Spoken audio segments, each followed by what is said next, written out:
quit covering for these guys.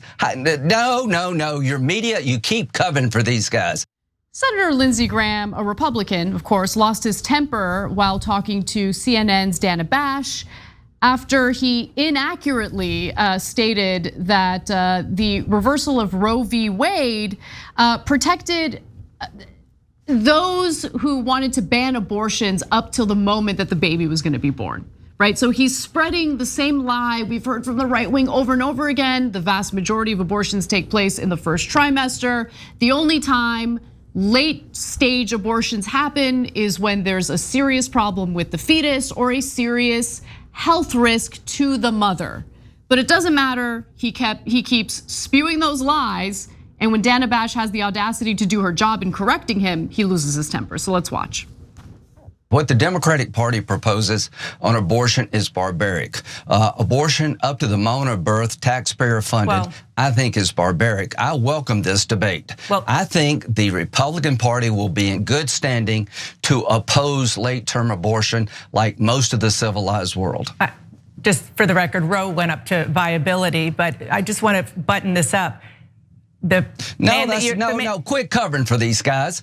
No, your media, you keep covering for these guys. They introduced legislation that allowed abortion on demand with taxpayer funded, you paying for it, the taxpayer up to the moment of birth. That was their position in Washington. That's the law they want to pass, and nobody in your business will talk about it. It's barbaric. Senator, I'm not covering for anybody, and you know that. Does he not know what the Roe decision entailed? Yeah, no. So look, guys, this is the thing that is so frustrating because Dana Bash should have bashed them over the head with facts at that moment. I know they're on CNN, they're scared to death of challenging any politician. I mean, look, Don Lemon just got fired partly for challenging a rando running for Republican president on the Republican side. Yeah, Vivek Ramaswamy. Yeah, and they're saying, oh my God, he was too harsh. He asked them actual questions. Woo, okay. So she can't go too far. She tried her best within the confines of CNN and say, you know, Roe v. Wade was up to the moment of viability. And that's what triggers them because that's true. And they've been trying to do this talking point that Democrats are in favor of abortion all the way up to birth and past birth, which is murder. Not a thing. Yeah, it's murder. Okay, it's not an abortion. Once you're already out of the womb, by definition, it's not an abortion. But Republicans are maniacs, and so they say that stuff with a straight face. And then if an anchor ever corrects them, they're like, "How dare you?" Okay, so the context of this conversation, by the way, had to do with the lies that Republicans told us after Roe v. Wade was reversed, right? Because the argument that we heard from them over and over again was, no, this is actually great because it kicks this issue back to the states and this should be a states' rights issue. States should decide what their restrictions on abortion should be. But then you see the anti-abortion activists fighting tooth and nail to ban abortion, including medical abortions through the abortion pill on a national level. Now, Donald Trump last week came out against national policy that would outlaw abortion. That led to an uproar among evangelicals, and then he kind of decided to backpedal on that statement. But Dana Bash was trying to ask Lindsey Graham, who is an ardent supporter of Donald Trump's, a loyalist to Trump, what he thinks. Because Senator Graham, of course, wants to outlaw abortion on a national level. So after he had his little meltdown there, Dana Bash went back to asking him the question at hand. And let's see how he handled that. My question for you, sir, is about President Trump, who you've endorsed to be president again.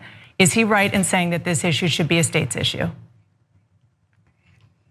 He said yesterday, I think at his speech in Iowa, that he opposes late-term abortion. Here's what I believe, that anybody running for president who has a snowball's chance in hell in the 2024 primary is gonna be with me, the American people, and all of Europe saying late-term abortions should be off the table. We're not talking about late-term abortions. We're talking about whether or not reproductive rights should be considered a states' rights issue. Answer the question, he won't answer the question. Yeah, so now let me tell you why they're doing this strategy. Because there's only one thing that Republicans win on the issue of abortion. If you frame the question, are you okay with a late-term abortion all the way up to birth? Then people go, remember, countries 7 out of 10, 70% pro-choice. So, but they say, oh, well, right before birth, no, I'm not in favor of that. By the way, neither was the Supreme Court under Roe v. Wade. Dana Bash is right. Roe v. Wade was not to the point of birth at all. It was to the 3rd trimester. The 3rd trimester, it was still illegal to get an abortion. That's why Lindsey Graham's lying about it, because they only have one thing to hang their hat on. They have to trick you and get you to believe that Roe v. Wade and abortion rights are about abortion right before the birth or right after the birth. Which of course is not. A lunatic conspiracy theory. Yeah, I mean, it's not even a conspiracy theory. It is a lie. It is a lie meant to fearmonger and meant to appeal to folks who are against restricting women of their reproductive rights, right? It's meant to convince them that there's something far more nefarious going on when it comes to protecting and maintaining reproductive rights. Now, I want to just quickly talk about something that some might find controversial. I don't care. I've been as kind as I can be toward Lindsey Graham on this issue, and I really don't feel the need to be kind to him anymore, okay? What is it about this issue that gets Lindsey Graham, of all people, so fired up? Remember, Lindsey Graham proposed national policy that would outlaw abortion, even as his own party was like, don't do it, don't do it. The midterms are coming up, please don't do this, it's really unpopular. But why is it that he keeps insisting on this? Why is he so fired up on an issue that really has no impact on his life whatsoever?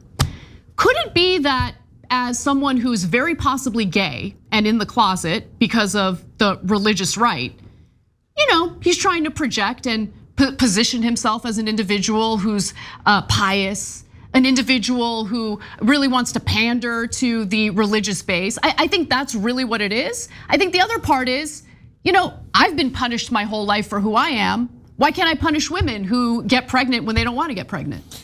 Yeah, of those theories. Look, guys, in terms of Lindsey Graham being gay, mainstream media will never talk about it because it's not confirmed.